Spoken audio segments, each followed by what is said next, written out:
Good morning दोस्तों मित्रों।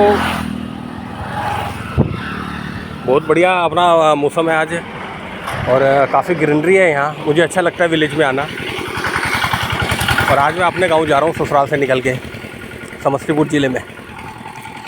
तो आज हम एक चीज़ डिस्कस करेंगे कि अपनी जो भी इनकम टैक्स की प्रैक्टिस है या जो भी जीएसटी की प्रैक्टिस है या जो भी हमारी अकाउंटिंग है, ऑडिट एश्योरेंस वगैरह की सर्विसेज है, हमें इस पर ग्रिप करनी है।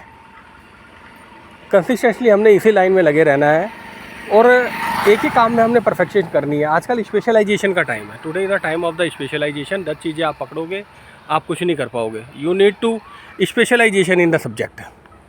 जैसे मैंने इनकम टैक्स में स्पेशलाइजेशन किया हुआ है और जीएसटी में स्पेशलाइजेशन है, मेरा टैक्स मैटर में स्पेशलाइजेशन है। आज मैं आपके साथ डिस्कस करूंगा income under the head capital gain, कि कैपिटल गेन की इनकम कैसे कंप्यूट होती है। Under the head capital gain section 45 जो है वो चार्जिंग सेक्शन है। जो सेक्शन 45 है that is the charging section of the capital gain. अगर आप कोई प्रॉपर्टी बेचते हैं, गोल्ड बेचते हैं, कोई कैपिटल एसेट बेचते हैं अदर देन एग्रीकल्चर लैंड, तो उसमें जो गेन होता है आपको उस पर टैक्स देना होता है। और कैपिटल गेन जो आपको प्रॉपर्टी बेचने पे आता है, रेजिडेंशियल प्रॉपर्टी अगर आप बेचते हैं और नई रेजिडेंशियल प्रॉपर्टी आप ख़रीद लेते हैं, तो अंडर सेक्शन 54 आपको एग्जम्पशन मिल जाता है। You will get a exemption under section 54।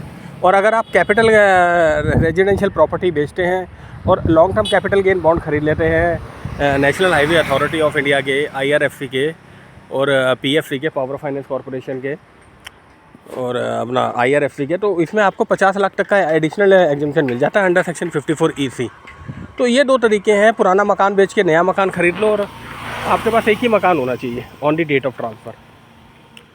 और अगर आप बिफोर द ड्यू डेट है उस पैसे को यूज नहीं कर पाते, जो लॉ में टाइम लिमिट है 1 साल के अंदर और 2 साल के भीतर आपको वो अपना क्या कहते हैं, before the 1 year and after the 2 years from the date of transfer आपको रजिस्ट्री करानी है।